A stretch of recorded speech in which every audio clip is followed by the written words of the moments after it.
नमस्कार, स्वागत है आप सभी का एक बार फिर से हमारे चैनल चेतना पथ में। आज हम आप सभी के लिए पाप मोचनी एकादशी की बहुत ही सुंदर और अद्भुत कथा लेकर आए हैं, जो हमारी आत्मा से पापों को मिटाकर जीवन में शांति, समृद्धि और आध्यात्मिक उन्नति लेकर आता है। इसलिए इस दिन का व्रत और कथा सुनना पापों से मुक्ति के लिए विशेष रूप से जाना जाता है। तो आइए सुनते हैं पाप मोचनी एकादशी की पावन कथा। उससे पहले अगर आप हमारे चैनल पर नए हैं तो वीडियो को लाइक करके चैनल को सब्सक्राइब कर लें, जिससे सभी धार्मिक व्रत कथा की वीडियो आप तक पहुंच सके। पौराणिक कथाओं के अनुसार एक बार युधिष्ठिर ने भगवान श्री कृष्ण से कहा, हे कृष्ण, आपने फाल्गुन मास के शुक्ल पक्ष के एकादशी अर्थात आमल की एकादशी के बारे में तो विस्तार पूर्वक बताया। अब चैत्र माह के कृष्ण पक्ष में आने वाली एकादशी का क्या नाम है तथा उसकी विधि क्या है, कृपया करके आप विस्तार से बताएं। तब भगवान श्री कृष्ण ने कहा, हे धर्मराज युधिष्ठिर, चैत्र मास के कृष्ण पक्ष की एकादशी को पाप मोचनी एकादशी के नाम से जाना जाता है। एक बार पृथ्वीपति राजा मानधाता ने लोमश ऋषि से भी यही प्रश्न किया था, वही मैं आपसे कह रहा हूँ। राजा मानधाता ने महर्षि लोमश से पूछा, हे ऋषि श्रेष्ठ, मनुष्यों के पापों का नाश किस प्रकार संभव है?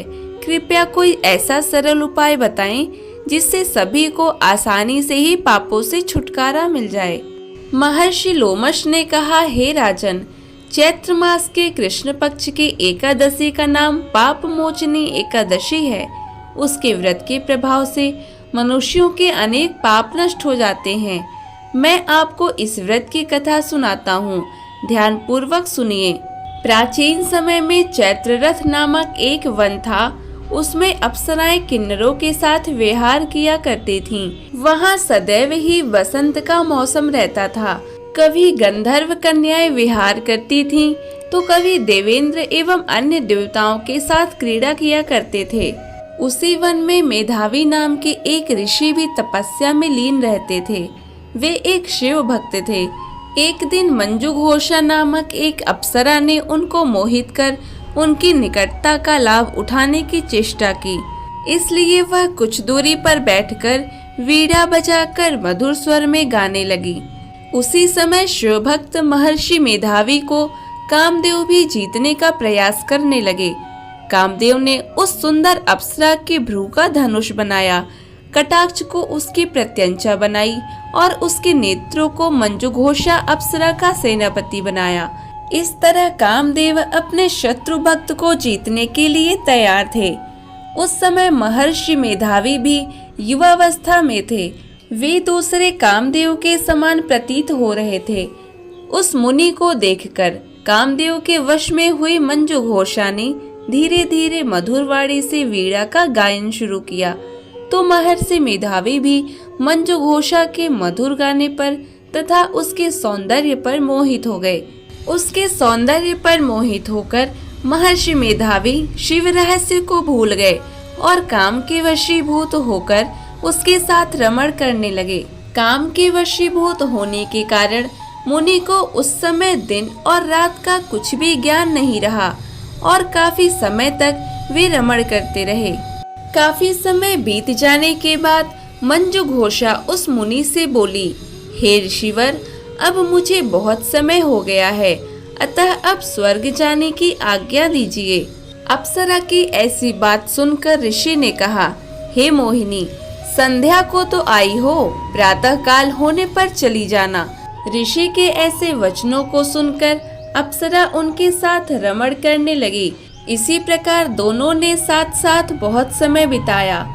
मंजू घोषा ने एक दिन ऋषि से कहा, हे विप्र, अब आप मुझे स्वर्ग जाने की आज्ञा दीजिए। मुनि ने इस बार भी वही कहा, हे सुंदरी, अभी ज्यादा समय व्यतीत नहीं हुआ है, कुछ समय और ठहरो।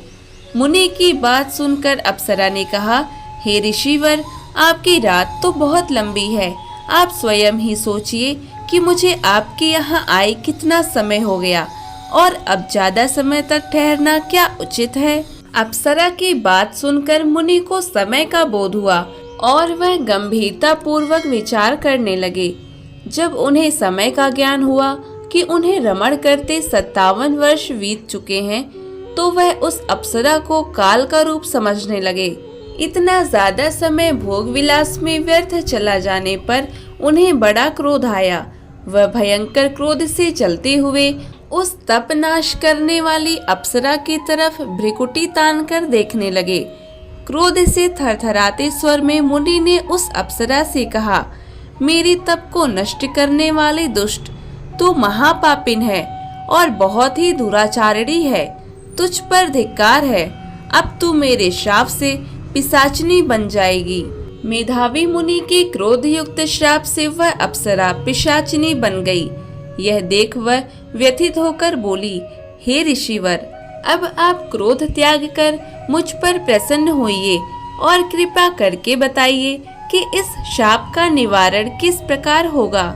विद्वानों ने कहा है, साधुओं की संगति अच्छा फल देने वाली होती है और आपके साथ तो मेरे बहुत वर्ष व्यतीत हुए हैं। अतः अब आप मुझ पर प्रसन्न हो जाइए, अन्यथा लोग कहेंगे कि एक पुण्यात्मा के साथ रहने पर भी अप्सरा मंजुघोषा को पिशाचिनी बनना पड़ा। मंजुघोषा की बात सुनकर मुनि को अपने क्रोध पर अत्यंत ग्लानि हुई, साथ ही अपनी अपकीर्ति का भय भी हुआ।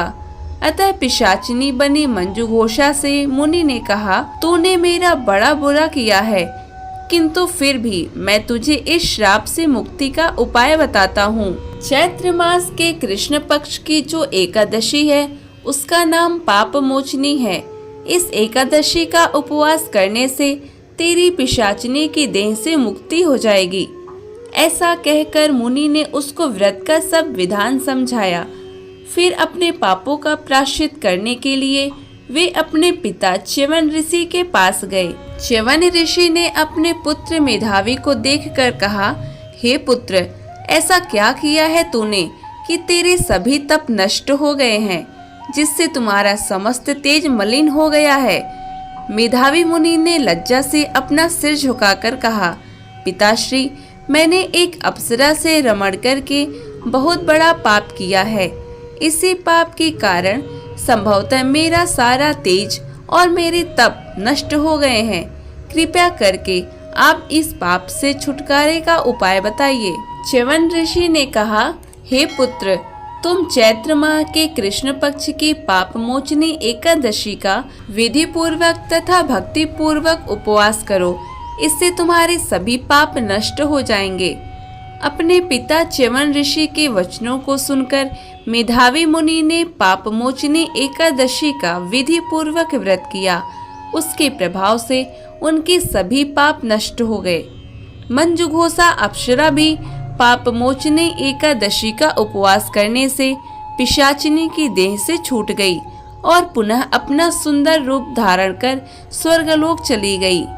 लोमश मुनि ने कहा, हे राजन, इस पाप मोचनी एकादशी के प्रभाव से समस्त पाप नष्ट हो जाते हैं। इस एकादशी की कथा के श्रवण व पठन से 1000 गौदान करने का फल प्राप्त होता है।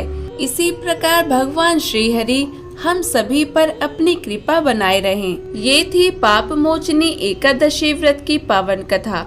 अगर आपको ये कथा अच्छी लगी हो तो कमेंट में जय श्री हरि जरूर लिखें और ऐसे ही अनेक धार्मिक वीडियो से जुड़े रहने के लिए हमारे चैनल चेतना पथ को सब्सक्राइब करना ना भूलें। फिर मिलते हैं आपसे अगली नई कथा वीडियो में। धन्यवाद।